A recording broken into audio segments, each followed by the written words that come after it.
Hello everyone, दीप classes की online पाठशाला में आप सभी का स्वागत है। बेटा, हमारा चैप्टर चल रहा था विनिर्माण उद्योग, जिसके बारे में हम चर्चा कर रहे थे। विनिर्माण उद्योगों में हमने प्रमुख कृषि आधारित प्रमुख उद्योगों की चर्चा की पिछली क्लास में। उसी के साथ साथ खनिज आधारित उद्योगों में लोहा इस्पात उद्योग और एल्यूमिनियम प्रगलन उद्योगों के बारे में चर्चा की। आज का हमारा जो टॉपिक है विनिर्माण उद्योग में, वह है रसायन उद्योग। ठीक है, उसके बारे में चर्चा करेंगे। चैप्टर है विनिर्माण उद्योग। विनिर्माण उद्योग, ठीक है। इसमें आज का टॉपिक है हमारा रसायन उद्योग।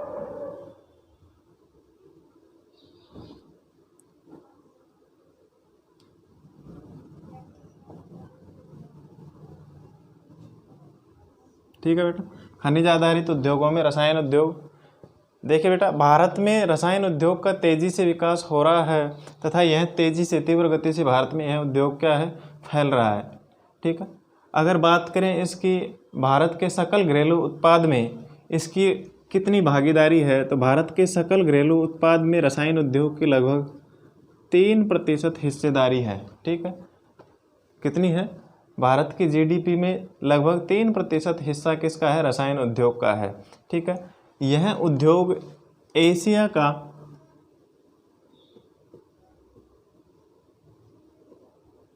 महाद्वीप, ठीक है, एशिया महाद्वीप का तीसरा बड़ा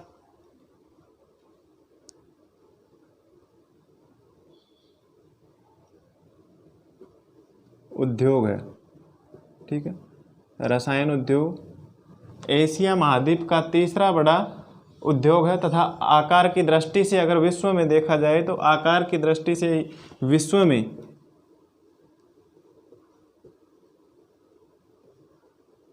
में कितने स्थान पर है? 12वें स्थान पर, 12वें स्थान पर है। किसकी दृष्टि से? आकार की दृष्टि से। ठीक है, आकार की दृष्टि से रसायन उद्योग विश्व में कितने स्थान पर है? 12वें स्थान पर है तथा यह उद्योग एशिया महाद्वीप का तीसरा सबसे बड़ा उद्योग है। ठीक है, तो इसमें सभी प्रकार की लघु एवं वृहद दोनों ही विनिर्माण इकाइयाँ क्या है, शामिल है। ठीक है, तथा यह उद्योग कार्बनिक क्षेत्र तथा अकार्बनिक क्षेत्र, यह उद्योग कार्बनिक एवं अकार्बनिक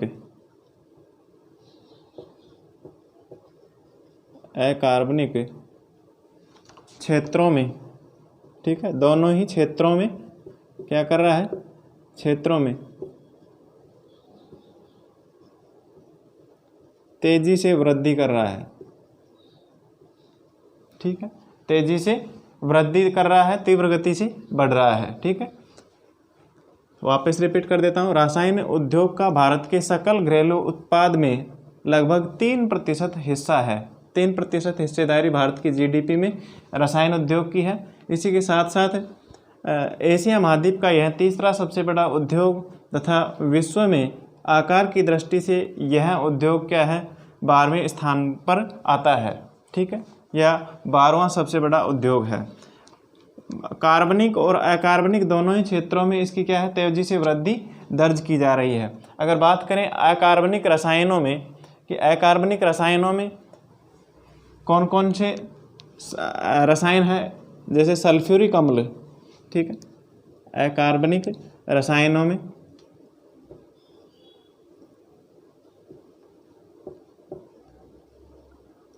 सल्फ्यूरिक अम्ल। ठीक है, अकार्बनिक रसायनों में कौन सा? सल्फ्यूरिक अम्ल। ठीक है, इसी के साथ साथ नाइट्रिक अम्ल,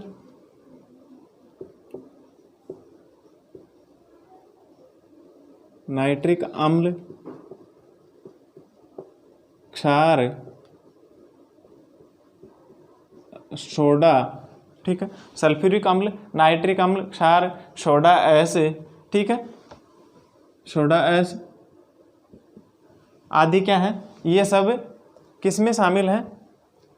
अकार्बनिक में, ठीक है, अकार्बनिक रसायनों में, ठीक है। अब यहाँ पर जो सल्फ्यूरिक अम्ल आया है, ठीक है, इस सल्फ्यूरिक अम्ल में जैसे उर्वरक है, कृत्रिम वस्त्र है, प्लास्टिक, गोंद, रंग रोगन, डाई आदि निर्माण के लिए क्या होते हैं, ये सल्फ्यूरिक अम्ल प्रयुक्त होते हैं, ठीक है, इनका प्रयोग किया जाता है।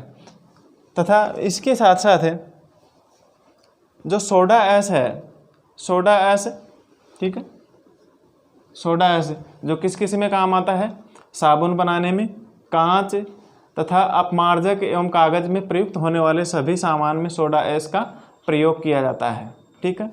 इसके बाद में आता है कार्बनिक क्षेत्र में, ठीक है, ये तो कार्बनिक अकार्बनिक रसायन हो गए। तथा कार्बनिक रसायनों में आता है पेट्रो रसायन, ठीक है, इसमें आता है पेट्रो रसायन, ठीक है। कार्बनिक रसायनों में कौन सा रसायन आता है, पेट्रो रसायन आता है, जो क्या है, कृत्रिम वस्त्रों, कृत्रिम रबर, प्लास्टिक, रंजक पदार्थ, दवाइयाँ, ठीक है, तथा औषधीय रसायनों को बनाने के लिए प्रयोग में आता है, ठीक है। वापस रिपीट कर देता हूँ, यह है कृत्रिम वस्त्र,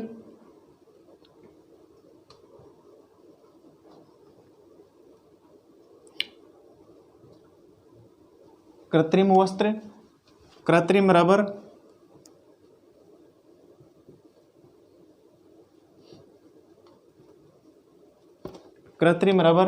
ठीक है, प्लास्टिक, रंजक पदार्थ,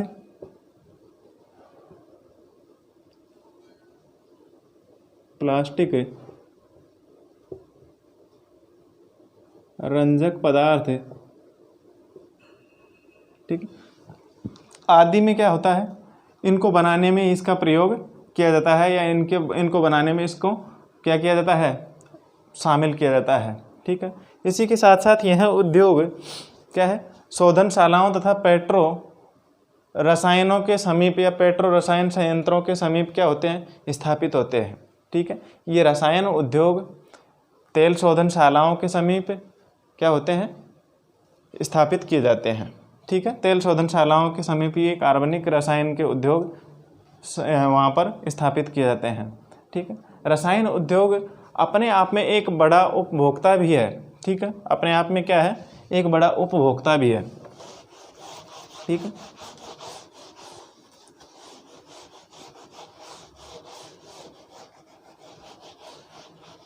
देखिए बेटा, यह एक अपने आप में क्या है, एक बड़ा उपभोक्ता भी है, तथा आधारभूत रसायन एक प्रक्रिया द्वारा क्या करता है, अन्य रसायनों को उत्पन्न करते हैं, जिनका उपयोग क्या होता है, औद्योगिक क्षेत्र में तथा कृषि अथवा उपभोक्ता बाजारों के लिए किया जाता है, ठीक है।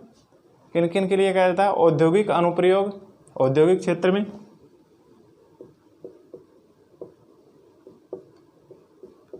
औद्योगिक क्षेत्रों में, ठीक है,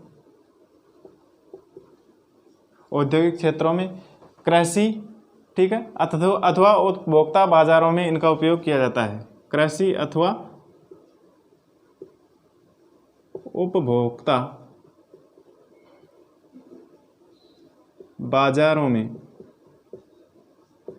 भी इनका उपयोग किया जाता है, रसायनों का उपयोग किया जाता है, ठीक है। इसके बाद में अगला आता है उर्वरक उद्योग।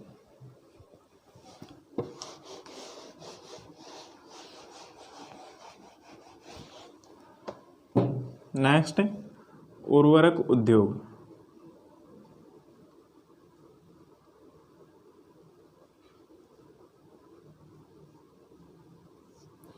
ठीक है, फर्टिलाइजर्स इंडस्ट्री। उर्वरक उद्योग में मुख्यतः जो नाइट्रोजनी उर्वरक होते हैं, खास तौर पर यूरिया, ठीक है, नाइट्रोजनी उर्वरक यूरिया तथा फास्फेटिक उर्वरक डीएपी, ठीक है, फास्फेटिक उर्वरक कौन सा है, डीएपी। इसी के साथ साथ कौन सा, अमोनियम फास्फेट, अमोनियम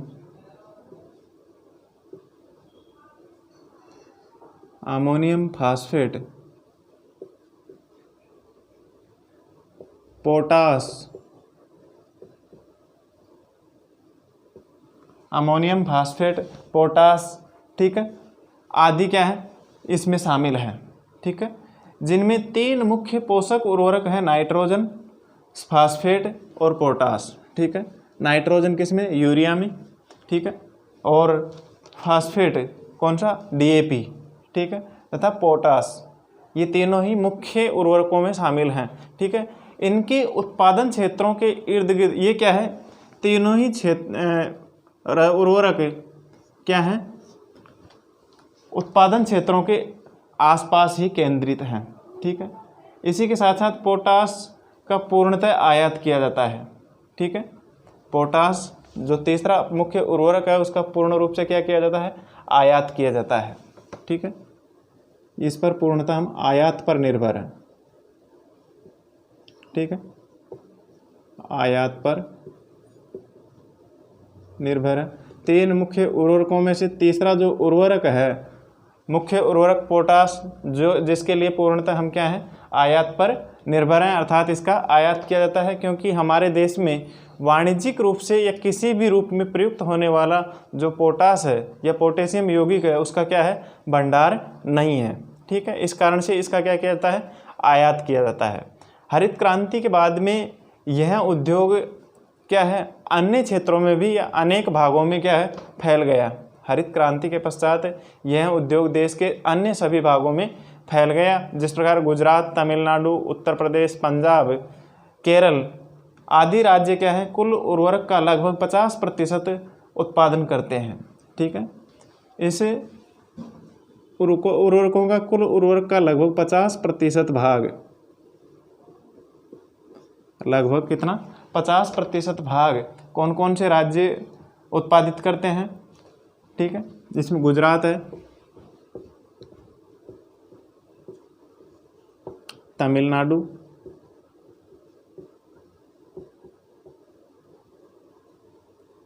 पचास प्रतिशत भाग केवल गुजरात, तमिलनाडु, उत्तर प्रदेश, पंजाब, हरियाणा, उत्तर प्रदेश, पंजाब, हरियाणा, ठीक है, यही उत्पादन करते हैं, ठीक है। इनके अलावा अन्य महत्वपूर्ण उत्पादक राज्यों में है आंध्र प्रदेश, ओडिशा, राजस्थान, बिहार। अन्य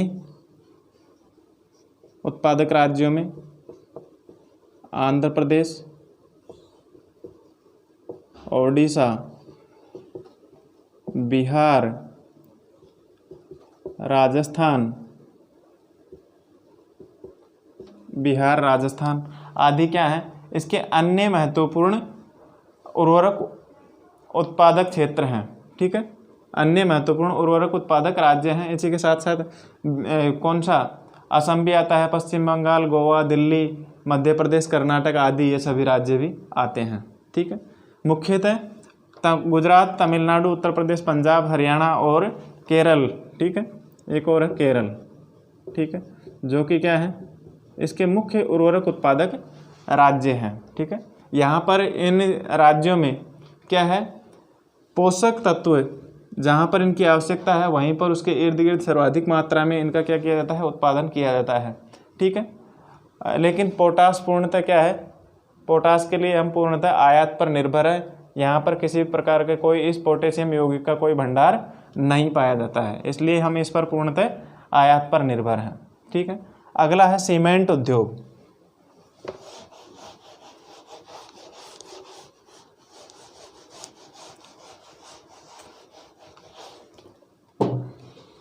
देखिए बेटा, सीमेंट उद्योग,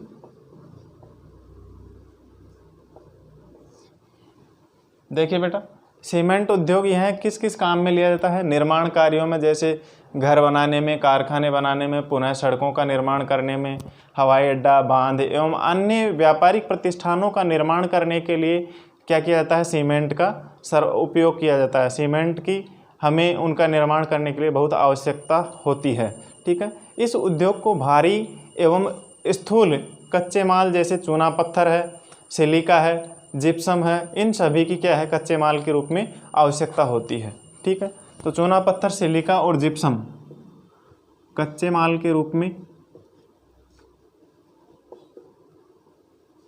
कच्चे माल के रूप में इस उद्योग को किन किन की ज़रूरत पड़ती है? चूना पत्थर, सिलिका और जिप्सम। ठीक है, इन सभी पदार्थों की, इन सभी खनिजों की क्या है, इसको कच्चे माल के रूप में सर्वाधिक मात्रा में आवश्यकता होती है। एक भारी और स्थूल क्या है, कच्चे माल हैं। ठीक है, यह रेल परिवहन के अतिरिक्त इसमें कोयला तथा विद्युत ऊर्जा की भी आवश्यकता होती है। ठीक है, इसी के साथ साथ इसको रेल परिवहन,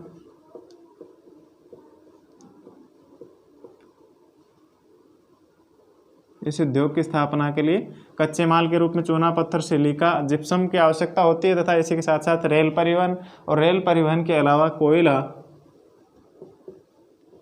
ठीक है, कोयला और किसकी, विद्युत ऊर्जा की भी सर्वाधिक आवश्यकता होती है।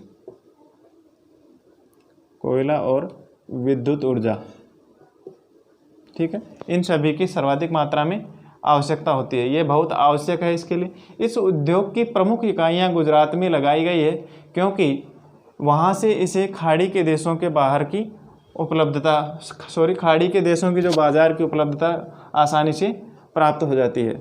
खाड़ी देशों की उपलब्धता, खाड़ी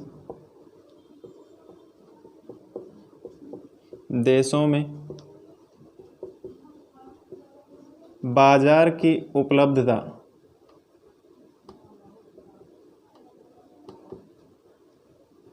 खाड़ी देशों में बाजार की उपलब्धता को ध्यान में रखते हुए इसकी क्या है, इस उद्योग की इकाइयाँ गुजरात में लगाई जा रही है। ठीक, उपलब्धता को ध्यान में रखते हुए इस उद्योग की इकाइयाँ कहाँ पर लगाई जा रही है? गुजरात में।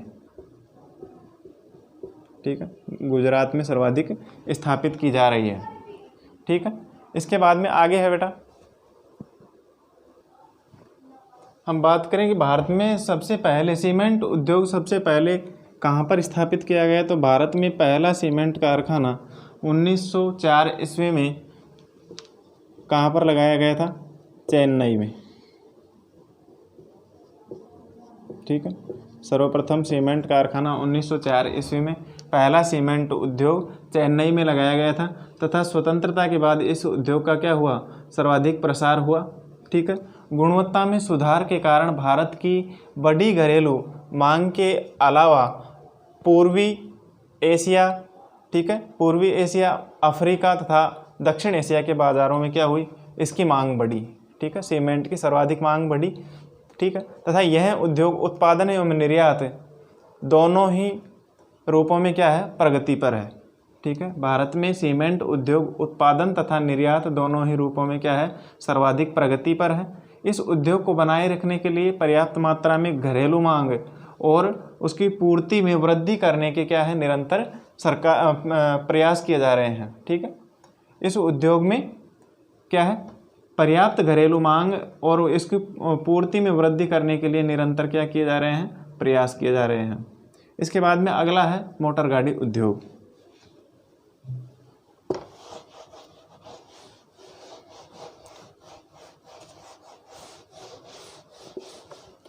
देखिए बेटा, मोटर गाड़ी उद्योग,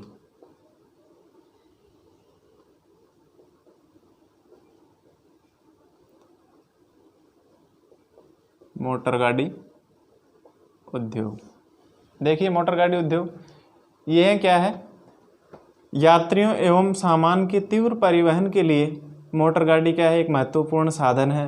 यह भारत के विभिन्न केंद्रों पर ट्रकें, बसें, मोटरसाइकिलें, स्कूटर, दोपहिया और तिपहिया वाहन क्या किए जाते हैं?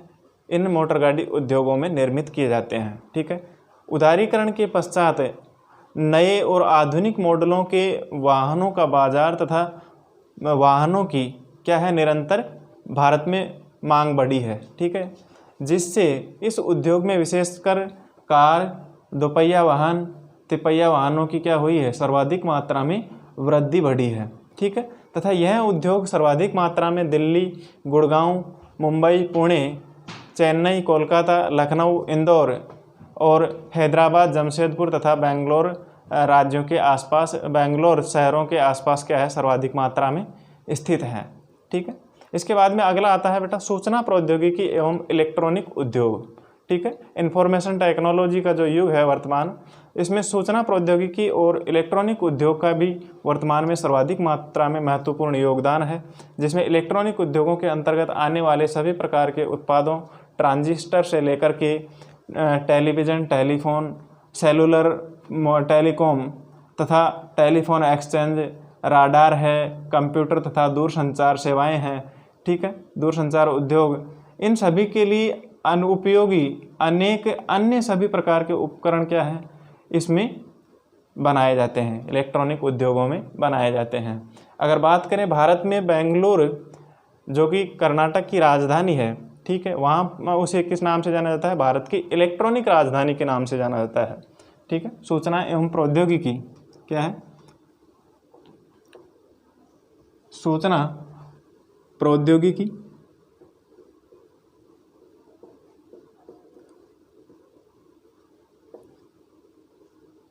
सूचना प्रौद्योगिकी एवं इलेक्ट्रॉनिक उद्योग एवं इलेक्ट्रॉनिक उद्योग। ठीक है। अब यहाँ पर भारत में जो कर्नाटक की राजधानी है बेंगलुरु,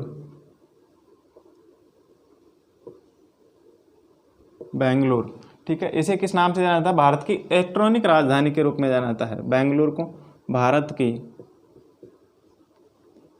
इलेक्ट्रॉनिक राजधानी के रूप में जाना जाता है, इलेक्ट्रॉनिक राजधानी। ठीक है। भारत की इलेक्ट्रॉनिक राजधानी के रूप में जाना जाता है क्योंकि सर्वाधिक मात्रा में इलेक्ट्रॉनिक आइटम कहाँ पर बनते हैं, कर्नाटक की राजधानी बेंगलुरु में सर्वाधिक इलेक्ट्रॉनिक उद्योगों के जो केंद्र हैं वो कहाँ पर है, बेंगलुरु में स्थित हैं, इसलिए उसे इलेक्ट्रॉनिक राजधानी के रूप में जाना जाता है। ठीक है।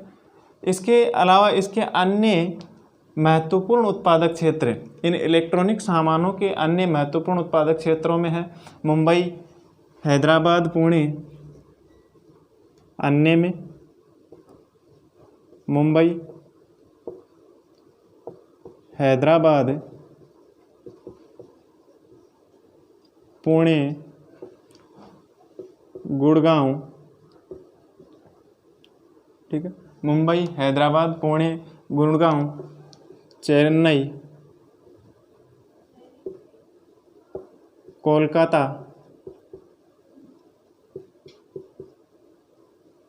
चेन्नई, कोलकाता, ठीक है, तथा लखनऊ आदि ये क्या है, अन्य महत्वपूर्ण इलेक्ट्रॉनिक सामान उत्पादक केंद्र हैं। ठीक है। इन उद्योगों का सर्वाधिक केंद्रण, अगर देखें इन उद्योगों का सर्वाधिक केंद्रण या सर्वाधिक ये उद्योग कहाँ पर स्थापित हैं, तो उनमें है बेंगलुरु, नोएडा, मुंबई, चेन्नई, हैदराबाद, पुणे। ठीक है। बेंगलुरु, नोएडा,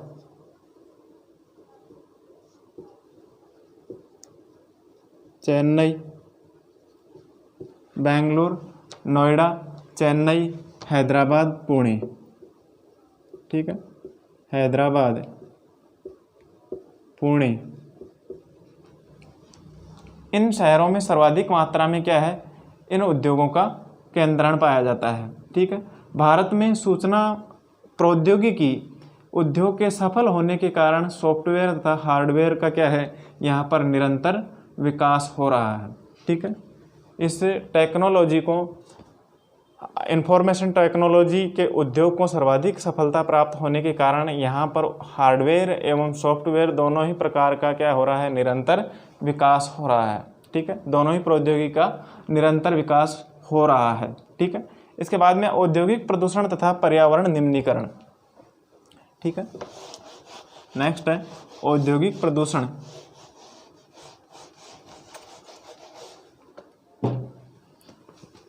औद्योगिक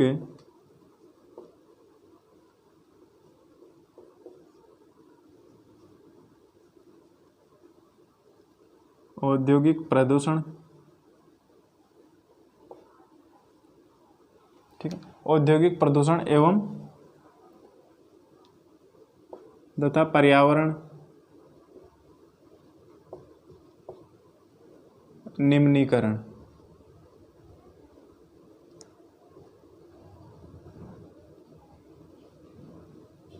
ठीक है, औद्योगिक प्रदूषण तथा पर्यावरण निम्नीकरण क्या है? देखिए बेटा, भारतीय अर्थव्यवस्था की वृद्धि तथा उसके विकास, इनमें दोनों में ही क्या है, उद्योगों की बहुत ही महत्वपूर्ण भूमिका है।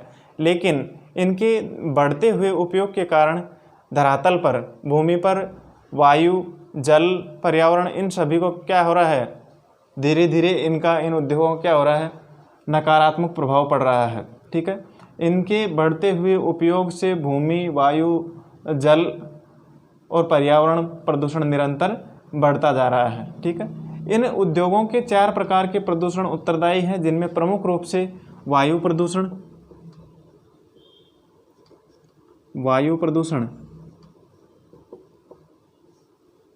जल प्रदूषण,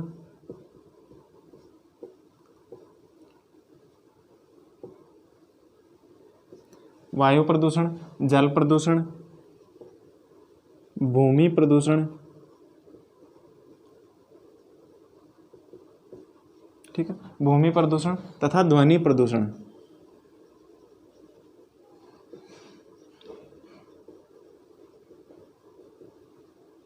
ठीक है, किसके कारण से बढ़ रहे हैं? उन उद्योगों के बढ़ते हुए प्रयोग के कारण से। ठीक है, बढ़ते हुए उद्योगों के कारण धरातल पर 4 प्रकार के प्रमुख प्रदूषण क्या है, बढ़ रहे हैं। ठीक है, अब इन प्रदूषणों के कारण या इनसे होने वाले प्रदूषण से ताप विद्युत ग्रह भी इनमें शामिल हैं। ठीक है, प्रदूषण करने वाले उद्योगों में ताप विद्युत ग्रह भी इनमें शामिल है। ठीक है, सबसे पहले हम बात करेंगे वायु प्रदूषण की। ठीक है, वायु प्रदूषण क्या है? वायु प्रदूषण अधिक अनुपात में जब मनचाही गैसों का क्या हो जाती है, गैसों की उपस्थिति हो जाती है, जैसे सल्फर डाइऑक्साइड तथा कार्बन मोनोऑक्साइड, वो ये क्या है, वायु प्रदूषण का कारण है। या फिर वायुमंडल में उपस्थित गैसों में किसी एक गैस या एक से अधिक गैसों का संतुलन से अधिक मात्रा में क्या हो जाए, उनके अनुपात से अधिक मात्रा में क्या हो जाए, संचार हो जाए, या फिर अधिक मात्रा में उनकी वृद्धि हो जाए, तो उससे पर्यावरण में जो गैसें विद्यमान हैं उनके संतुलन में क्या हो जाती है, विषमता आ जाने से ही क्या हो जाता है, वायु प्रदूषण हो जाता है। ठीक है, तो इसके कारण से कैसे इन उद्योगों से ये सभी प्रकार की जो गैसें निकलती है, सल्फर डाइऑक्साइड, कार्बन मोनोऑक्साइड, जो कि वायु प्रदूषण के मुख्य कारण माने जाते हैं, तथा वायु में निलंबित कणनुमा पदार्थ, जैसे ठोस एवं द्रव पदार्थ दोनों ही प्रकार के ऐसे कण होते हैं, जिस प्रकार से धूल कण है, स्प्रे है, कुआसा है, धुआं है, ये सब क्या है, वायु प्रदूषण के कारण ही है। रसायन तथा कागज उद्योग, ईंटों के भट्टे, तेल शोधनशालाओं, प्रगलन उद्योग, जीवाश्म ईंधन उद्योग, ठीक है, इन सभी कारखानों से निकलने वाले धुआं के कारण वायुमंडल में क्या है, भयंकर कोहरा सा छा जाता है, और वह क्या है, बड़े बड़े जो बादल से बने हुए दिखाई देते हैं, वो क्या है, ये अपशिष्ट गैसों के कारण से क्या होता है, वातावरण में दूषितता फैलती है, वातावरण दूषित होता है, अर्थात वायुमंडल में जो गैसें विद्यमान है उनमें असंतुलन पैदा होता है। उन अपशिष्ट गैसों के रूप में निकलने वाली गैसों के कारण से, या उनसे निकलने उद्योगों से निकलने वाले अपशिष्ट के कारण से वायुमंडल की संतुलित गैसों का बैलेंस बिगड़ जाता है, जिसके कारण से क्या हो जाता है, वातावरण दूषित हो जाता है। ठीक है, इसी के साथ साथ अगला है फिर जल प्रदूषण। ठीक है, जल प्रदूषण उद्योगों के कार्बनिक तथा अकार्बनिक अपशिष्ट पदार्थों को जल में छोड़ने के कारण से क्या हो जाता है, जल दूषित हो जाता है, और जल के दूषित होने को ही क्या कहा जाता है, जल प्रदूषण कहा जाता है। ठीक है, अब ये जल प्रदूषण किन किन कारकों के माध्यम से होता है, जैसे कि कागज़ की लुगदी बनाते समय, ठीक है, जल का दूषित हो जाना, रसायनों को, विभिन्न रसायनों को जल में क्या हो जाता है, छोड़ दिया जाता है। ठीक है, उद्योगों से निकलने वाले अपशिष्ट पदार्थों के रूप में रसायनों को जल में छोड़ दिया जाता है। वस्त्र तथा रंगाई उद्योग, तेल शोधनशालाओं से निकलने वाले अपशिष्ट पदार्थ तथा चमड़ा उद्योग एवं इलेक्ट्रोप्लेटिंग उद्योग, इन सभी से क्या है, निकलने वाले सभी अपशिष्ट रसायनों को क्या कर दिया जाता है, जल में छोड़ दिया जाता है, जिसके कारण क्या हो जाता है, जल दूषित हो जाता है, तो उसे जल प्रदूषण कहा जाता है। ठीक है, इसके बाद में अगला है बेटा भूमि प्रदूषण। ठीक है, देखिए बेटा भूमि प्रदूषण, इसमें क्या किया जाता है, भूमि प्रदूषण में विभिन्न प्रकार के अपशिष्ट पदार्थों को क्या किया जाता है, धरातल पर एक उपजाऊ मैदानी भूभाग पर छोड़ दिया जाता है। ठीक है, जैसे मलबे के ढेर, जैसे कांच है, हानिकारक रसायन है, औद्योगिक बहाव, पैकिंग लवण, कूड़ा करकट, ये क्या कर देते हैं, मिट्टी की उर्वरता को समाप्त कर देते हैं और भूमि को बंजर बना देते हैं। विभिन्न प्रकार के रसायन को धरातल पर खुला डाल देने से क्या हो जाती है, भूमि की उर्वरता समाप्त हो जाती है। तो इनके कारण से क्या हो जाता है, भूमि प्रदूषित बंजर भूमि के रूप में विकसित होने लगती है। ठीक है, तथा खुले में इन रसायनों को डालने के कारण कई प्रकार के उत्पादकों क्षेत्रों से या उत्पादों से, जैसे अपशिष्ट पदार्थ है, परमाणु शस्त्र उत्पादक कारखानों से निकलने वाले अपशिष्ट को खुला छोड़ देने से कैंसर जैसी जन्मजात विकार तथा अकाल प्रसव जैसी बीमारियां भी फैलने लगती है। ठीक है, उसके बाद में है ध्वनि प्रदूषण। ठीक है, ध्वनि प्रदूषण से क्या होता है, मानसिक रूप से क्या होने लगती है, खिन्नता तथा उत्तेजना होने लगती है तथा सुनने की क्षमता कम हो जाती है। इसी के साथ साथ हृदय गति, रक्तचाप जैसी भी क्या है, समस्याएं बढ़ जाती है। ठीक है, तथा अनचाही ध्वनि क्या कर देती है, जो हम सुनने लायक नहीं है या फिर हमारे कान उनको सुनने में समर्थ नहीं है, इस प्रकार की तेज ध्वनि, ठीक है, वो क्या कर देती है, अनचाही ध्वनि उत्तेजना तथा मानसिक चिंता का स्रोत बन जाती है, मानसिक चिंता के रूप में उत्पन्न कर देती है। ठीक है, तथा औद्योगिक निर्माण कार्य, ये ध्वनि प्रदूषण औद्योगिक निर्माण कार्यों के द्वारा, कारखानों में लगे उपकरणों के द्वारा, कारखानों में लगे उपकरणों के माध्यम से, ठीक है, जैसे जनरेटर है, ठीक है, लकड़ी चीरने के कारखाने हैं, गैस यांत्रिकी है, विद्युत ड्रिल मशीन है, तथा वायुयानों की उड़ान के समय होने वाली ध्वनि है। ठीक है, और मोटर गाड़ियों के तेज हॉर्न हैं, इन सभी से क्या होती है, ध्वनि उत्पन्न होती है। और ऐसी ध्वनि जो हमारे कान क्या है, सुनने में समर्थ नहीं है, ठीक है, वह कानों में क्या करती है, कंपन सा पैदा कर देती है। ये सभी प्रकार की ध्वनियाँ, तेज ध्वनियाँ क्या करती है, ध्वनि प्रदूषण फैला देती है। अब पर्यावरण के निम्नीकरण को या बढ़ते हुए पर्यावरण निम्नीकरण को रोकने के लिए कौन कौन से उपाय किए जा रहे हैं, ठीक है, और क्या क्या उपाय किए जाने चाहिए, इसके प्रमुख सुझाव कौन कौन से हैं। तो इन कारखानों से निकलने वाले अपशिष्ट पदार्थों के निकलने से क्या है, विभिन्न प्रकार से वातावरण दूषित हो रहा है। इन दूषित होते हुए वातावरण को बचाने के लिए विभिन्न प्रकार के सुझाव हैं, जो इस प्रकार हैं।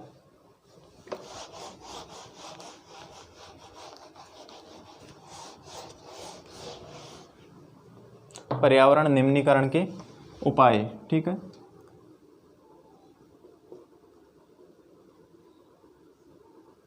पर्यावरण निम्नीकरण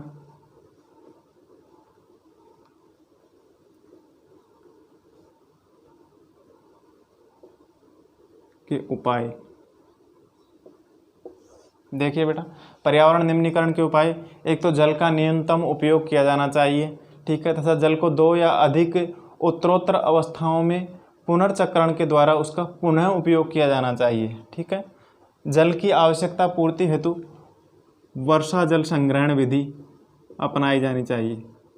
जल की आवश्यकता के लिए वर्षा जल संग्रहण किया जाना चाहिए, ठीक है, उसको बढ़ावा दिया जाना चाहिए, तथा नदियों व तालाबों में गर्म जल एवं अपशिष्ट पदार्थों को प्रवाहित करने से पहले उनका शोधन किया जाना चाहिए। ठीक है, इसी के साथ साथ औद्योगिक अपशिष्टों को 3 चरणों के माध्यम से क्या किया जा सकता है, उनका शोधन करके उन्हें छोड़ा जा सकता है। जैसे यांत्रिक साधनों द्वारा प्राथमिक शोधन, ठीक है, यांत्रिक साधनों के द्वारा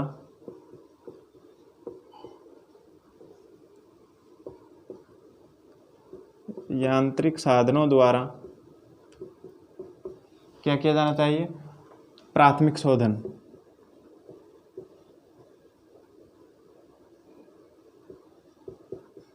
प्राथमिक शोधन, ठीक है। इसी के साथ साथ इसमें अपशिष्ट पदार्थों की छटाई तथा इनके जो छोटे छोटे टुकड़े हैं, ठीक है, उनका जमाव क्या है, इसी में शामिल है, तो उनका शोधन किया जाना तथा जैविक प्रक्रियाओं द्वारा द्वितीयक शोधन किया जाना, ठीक है। जैविक प्रक्रियाओं पर बल दिया जाना चाहिए, ठीक है।